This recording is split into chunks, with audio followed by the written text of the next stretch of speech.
व्यास जी ने कहा, एक समय की बात है। नैमिषारण्य तीर्थ में शौनकादिक 88,000 ऋषियों ने पुराणवेत्ता श्री सूत जी से पूछा, हे सूत जी, इस कलियुग में वेद विद्या रहित मनुष्यों को प्रभु भक्ति किस प्रकार मिलेगी तथा उनका उद्धार कैसे होगा। हे मुनि श्रेष्ठ, कोई ऐसा व्रत अथवा तप कहिए जिसके करने से थोड़े ही समय में पुण्य प्राप्त हो तथा मनवांछित फल भी मिले। हमारी प्रबल इच्छा है कि हम ऐसी कथा सुने। सर्वशास्त्रज्ञता श्री सूत जी ने कहा, हे वैष्णवों में पूज्य, आप सबने प्राणियों के हित की बात पूछी है। अब मैं उस श्रेष्ठ व्रत को आपसे कहूंगा जिसे नारद जी के पूछने पर लक्ष्मीनारायण भगवान ने उन्हें बताया था। कथा इस प्रकार है, आप सब सुने। एक समय देवर्षि नारद जी दूसरों के हित की इच्छा से सभी लोकों में घूमते हुए मृत्युलोक में आ पहुंचे। यहाँ अनेक योनियों में जन्मे प्रायः सभी मनुष्यों को अपने कर्मों के अनुसार कई दुखों से पीड़ित देखकर उन्होंने विचार किया कि किस यत्न के करने से प्राणियों के दुखों का नाश होगा। ऐसा मन में विचार कर श्री नारद विष्णुलोक गए। वहां श्वेतवर्ण और 4 भुजाओं वाले देवों के ईश नारायण को, जिनके हाथों में शंख, चक्र, गदा और पद्म थे तथा वरमाला पहने हुए थे, देखकर स्तुति करने लगे। नारद जी ने कहा, हे भगवन, आप अत्यंत शक्ति से संपन्न हैं, मन तथा वाणी भी आपको नहीं पा सकती, आपका आदि मध्य अंत भी नहीं है। आप निर्गुण स्वरूप सृष्टि के कारण भक्तों के दुखों को नष्ट करने वाले हो। आपको मेरा नमस्कार है। नारद जी से इस प्रकार की स्तुति सुनकर विष्णु बोले, हे मुनिश्रेष्ठ, आपके मन में क्या है? आपका किस काम के लिए यहाँ आगमन हुआ है? निःसंकोच कहें। तब नारद मुनि ने कहा, मृत्युलोक में सब मनुष्य, जो अनेक योनियों में पैदा हुए हैं, अपने अपने कर्मों द्वारा अनेक प्रकार के दुखों से पीड़ित हैं। हे नाथ, यदि आप मुझ पर दया रखते हैं तो बताइए उन मनुष्यों के सब दुख थोड़े से ही प्रयत्न से कैसे दूर हो सकते हैं। विष्णु भगवान ने कहा, हे नारद, मनुष्यों की भलाई के लिए तुमने यह बहुत अच्छा प्रश्न किया है। जिस व्रत के करने से मनुष्य मोह से छूट जाता है, वह व्रत मैं तुमसे कहना चाहता हूँ। बहुत पुण्य देने वाला, स्वर्ग तथा मृत्यु दोनों में दुर्लभ एक उत्तम व्रत है जो आज मैं प्रेमवश होकर तुमसे कहता हूँ। श्री सत्यनारायण भगवान का यह व्रत विधि विधान पूर्वक संपन्न करके मनुष्य इस धरती पर सुख भोगकर मरने पर मोक्ष को प्राप्त होता है। श्री विष्णु भगवान के यह वचन सुनकर नारद मुनि बोले, हे भगवान, उस व्रत का फल क्या है? क्या विधान है? इससे पूर्व यह व्रत किसने किया है और किस दिन यह व्रत करना चाहिए? कृपया मुझे विस्तार से बताएं। श्री विष्णु ने कहा, हे नारद, दुख शोक आदि दूर करने वाला यह व्रत सब स्थानों पर विजयी करने वाला है। भक्ति और श्रद्धा के साथ किसी भी दिन मनुष्य श्री सत्यनारायण भगवान की संध्या के समय ब्राह्मणों और बंधुओं के साथ धर्मपरायण होकर पूजा करे। भक्तिभाव से नैवेद्य, केले का फल, शहद, घी, शक्कर अथवा गुड़, दूध और गेहूं का आटा सवाया लें। गेहूं के अभाव में साठी का चूर्ण भी ले सकते हैं। इन सबको भक्तिभाव से भगवान को अर्पण करें। बंधु बांधवों सहित ब्राह्मणों को भोजन कराएं। इसके पश्चात स्वयं भोजन करें। रात्रि में नृत्य गीत आदि का आयोजन कर श्री सत्यनारायण भगवान का स्मरण करता हुआ समय व्यतीत करें। कलिकाल में मृत्युलोक में यही एक लघु उपाय है, जिससे अल्प समय और अल्प धन में महान पुण्य प्राप्त हो सकता है। द्वितीय अध्याय। सूत जी ने कहा, हे ऋषियों, जिन्होंने पहले समय में इस व्रत को किया है, उनका इतिहास कहता हूँ, आप सब ध्यान से सुने। सुंदर काशीपुरी नगरी में एक अत्यंत निर्धन ब्राह्मण रहता था। वह ब्राह्मण भूख और प्यास से बेचैन होकर पृथ्वी पर घूमता रहता था। ब्राह्मणों से प्रेम करने वाले श्री विष्णु भगवान ने ब्राह्मण को देखकर एक दिन बूढ़े ब्राह्मण का रूप धारण कर निर्धन ब्राह्मण के पास जाकर आदर के साथ पूछा, हे विप्र, तुम नित्य ही दुखी होकर पृथ्वी पर क्यों घूमते हो? हे श्रेष्ठ ब्राह्मण, यह सब मुझसे कहो, मैं सुनना चाहता हूँ। दरिद्र ब्राह्मण ने कहा, मैं निर्धन ब्राह्मण हूँ, भिक्षा के लिए पृथ्वी पर फिरता हूँ। हे भगवान, यदि आप इससे छुटकारा पाने का कोई उपाय जानते हो तो कृपा कर मुझे बताएं।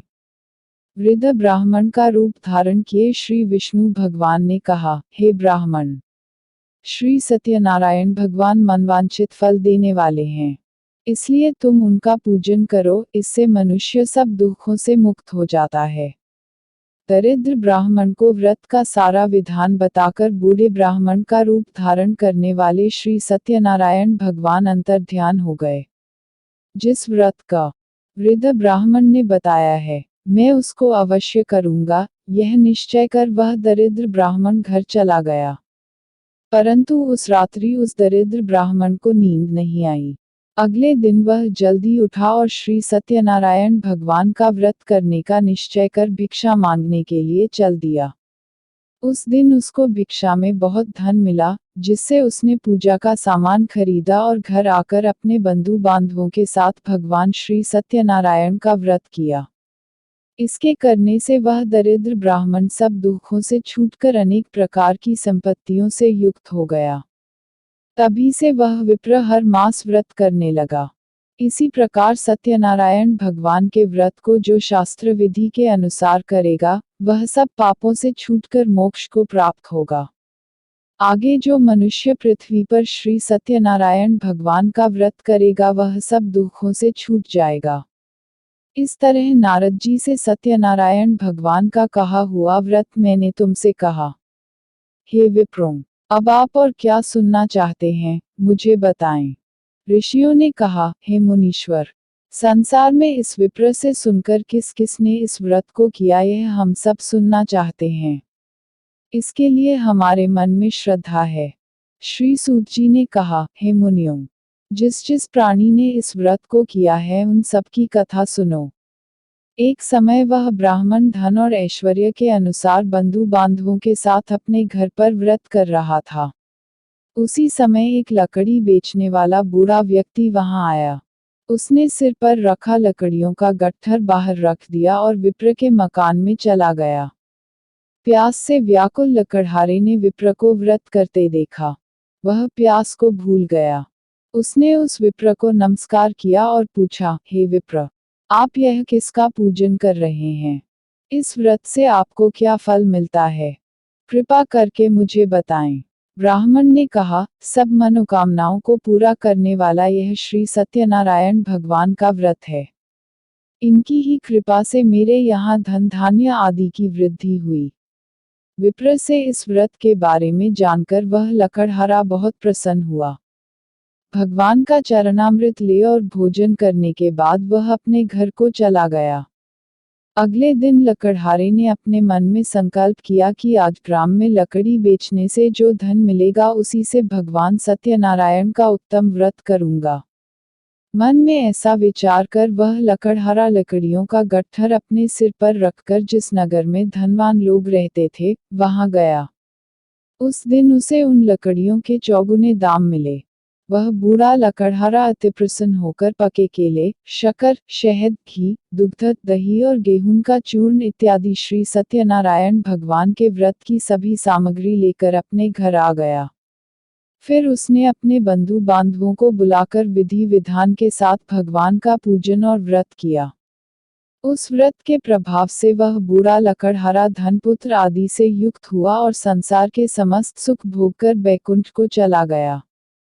तृतीय अध्याय। श्री सूत जी ने कहा, हे श्रेष्ठ मुनियों, अब एक और कथा कहता हूँ।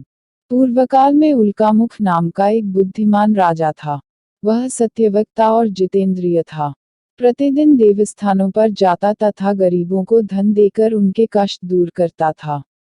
उसकी पत्नी सुंदर और सती साध्वी थी। भद्रशिला नदी के तट पर उन दोनों ने श्री सत्यनारायण भगवान का व्रत किया। उस समय वहां साधु नामक एक वैश्य आया। उसके पास व्यापार के लिए बहुत सा धन था। राजा को व्रत करते देख उसने विनय के साथ पूछा, हे राजन, भक्तियुक्त चित्त से यह आप क्या कर रहे हैं? मेरी सुनने की इच्छा है। कृपया आप मुझे भी बताइए। महाराज उल्कामुख ने कहा, हे साधु वैश्य, मैं अपने बंधु बांधवों के साथ पुत्रादि की प्राप्ति के लिए महाशक्तिमान सत्यनारायण भगवान का व्रत व पूजन कर रहा हूँ। राजा के वचन सुनकर साधु नामक वैश्य ने आदर से कहा, हे राजन, मुझे भी इसका सब विधान बताए। मैं भी आपके कथानुसार इस व्रत को करूंगा। मेरे यहाँ भी कोई संतान नहीं है। मुझे विश्वास है कि इससे निश्चय ही मेरे यहाँ भी संतान होगी। राजा से सब विधान सुन, व्यापार से निवृत्त हो, वह वैश्य खुशी खुशी अपने घर आया। वैश्य ने अपनी पत्नी लीलावती से संतान देने वाले उस व्रत का समाचार सुनाया और प्रण किया कि जब हमारे यहाँ संतान होगी तब मैं इस व्रत को करूंगा। एक दिन उसकी पत्नी लीलावती सांसारिक धर्म में प्रवृत्त होकर गर्भवती हो गई। 10वें महीने में उसने एक सुंदर कन्या को जन्म दिया। कन्या का नाम कलावती रखा गया। इसके बाद लीलावती ने अपने पति को स्मरण दिलाया कि आपने जो भगवान का व्रत करने का संकल्प किया था अब आप उसे पूरा कीजिए। साधु वैश्य ने कहा, हे प्रिय, मैं कन्या के विवाह पर इस व्रत को करूंगा।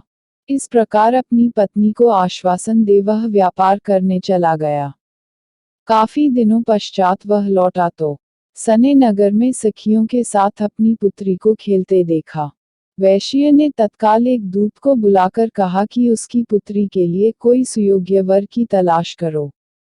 साधु नामक वैश्य की आज्ञा पाकर दूत कंचन नगर पहुंचा और उनकी लड़की के लिए एक सुयोग्य वणिक पुत्र ले आया।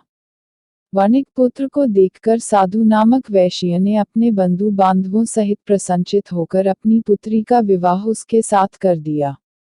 वैश्य विवाह के समय भी सत्यनारायण भगवान का व्रत करना भूल गया। इस पर श्री सत्यनारायण भगवान क्रोधित हो गए। उन्होंने वैश्य को श्राप दिया कि तुम्हें दारुण दुख प्राप्त होगा।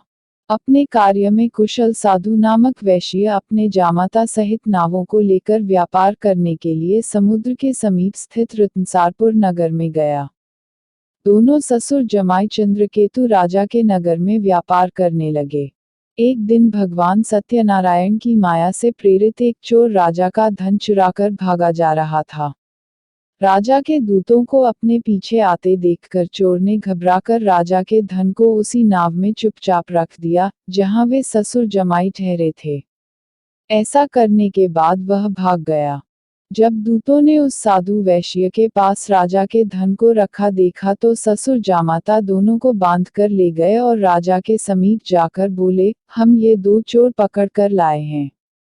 कृपया बताएं कि इन्हें क्या सजा दी जाए। राजा ने बिना उन दोनों की बात सुने ही उन्हें कारागार में डालने की आज्ञा दे दी।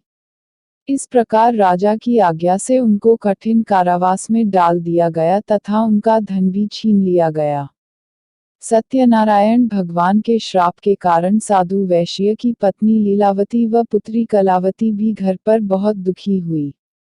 उनके घरों में रखा धन चोर ले गए।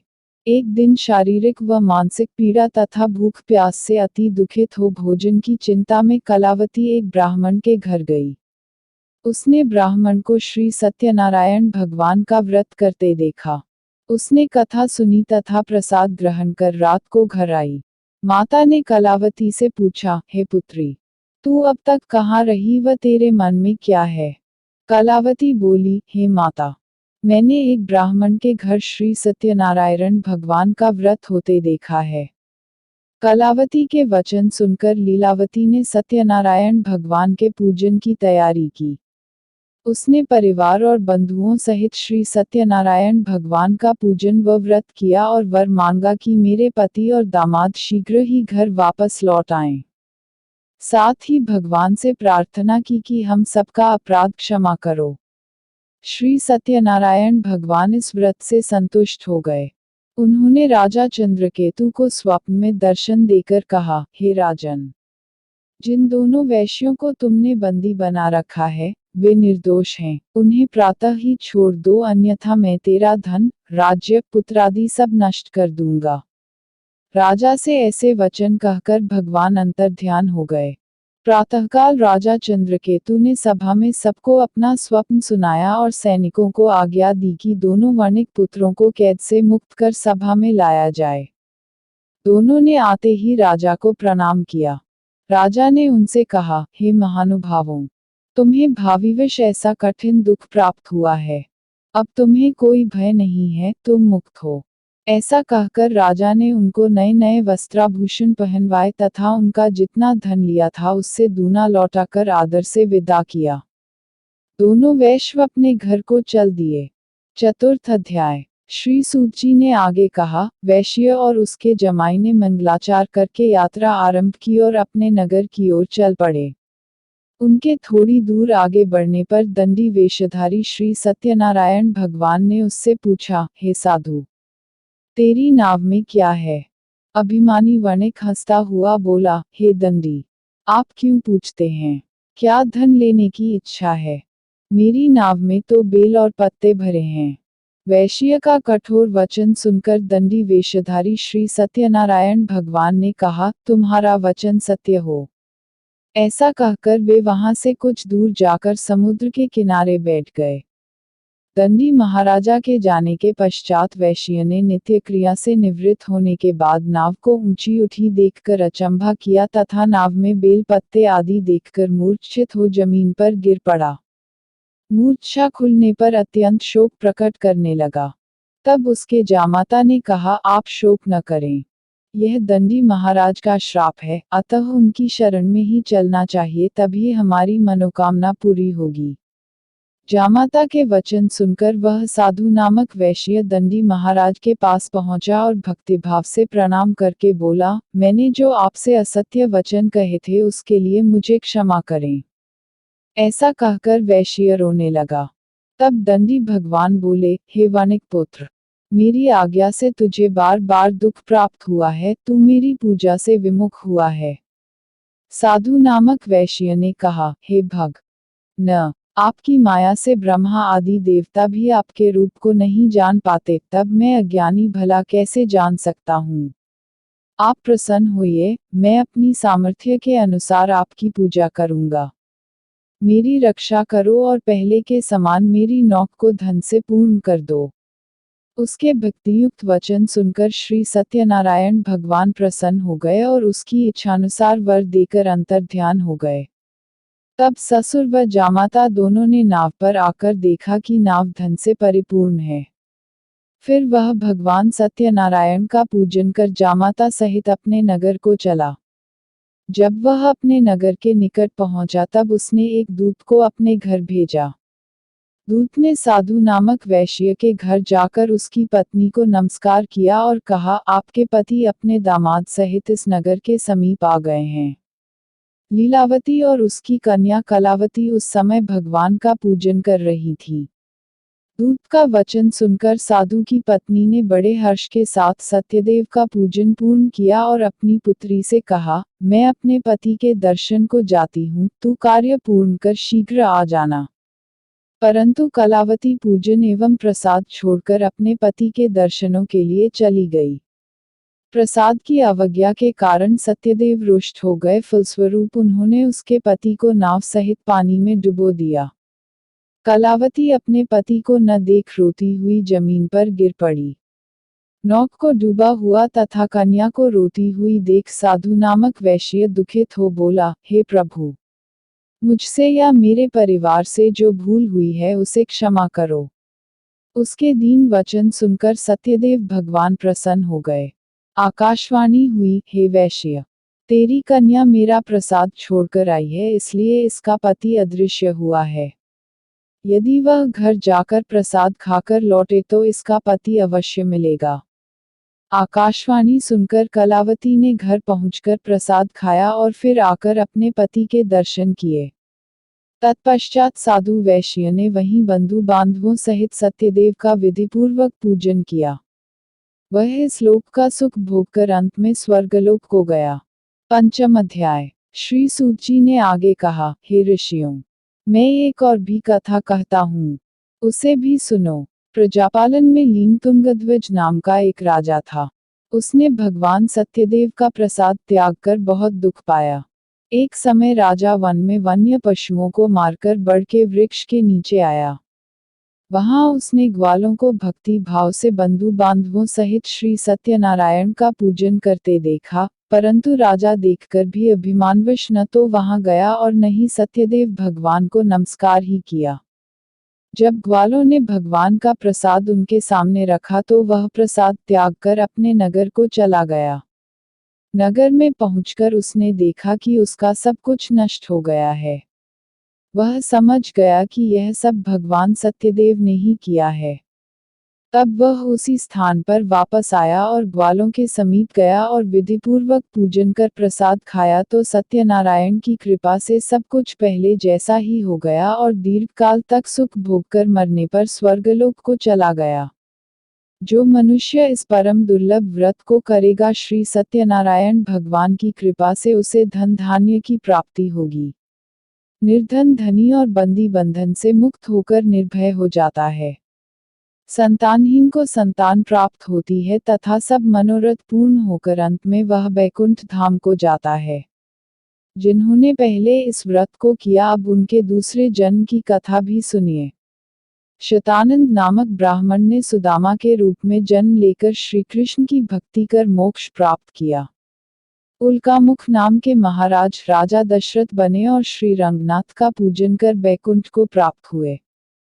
साधु नाम के वैश्य ने धर्मात्मा व सत्यप्रतिज्ञ राजा मोरध्वज बनकर अपनी देह को आरे से चीरकर दान करके मोक्ष को प्राप्त हुआ। महाराज तुंगध्वज स्वयंभू मनु हुए। उन्होंने बहुत से लोगों को भगवान की भक्ति में लीन कर मोक्ष प्राप्त किया। लकड़हारा भील अगले जन्म में गोह नामक निषाद राजा हुआ, जिसने भगवान राम के चरणों की सेवा कर मोक्ष प्राप्त किया। आरती। जय श्री लक्ष्मी रमना स्वामी, जय लक्ष्मी रमना, सत्यनारायण स्वामी जन पातक हरना, जय। रतन जड़ित सिंहासन अद्भुत छवि राजय, नाद करद निरंतर घंटा ध्वनि बाजय, जय। प्रकट भय कली कारण द्विज को दर्श दियो, बूढ़ा ब्राह्मण बन के कंचन महल कियो, जय। दुर्बल भील कराल जिन पर कृपा करी, चंद्रचूड़िक राजा तिनकी विपत हरी, जय।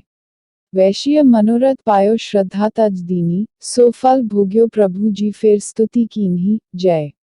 भाव भक्ति के कारण छिन चिन रूप धरियो, श्रद्धा धारण कीनी जन को काज सरियो, जय। वाल बाल संग राजा बन में भक्ति करी, मनवांछित फल दीना दीनदयाल हरि, जय। चढ़त प्रसाद सवाया कदली फल मेवा, धूप दीप तुलसी से राजी सत्य देवा, जय। श्री सत्यनारायण जी की आरती जो कोई गावे, कहत शिवानंद स। मी मनवांछित फल पावे, जय।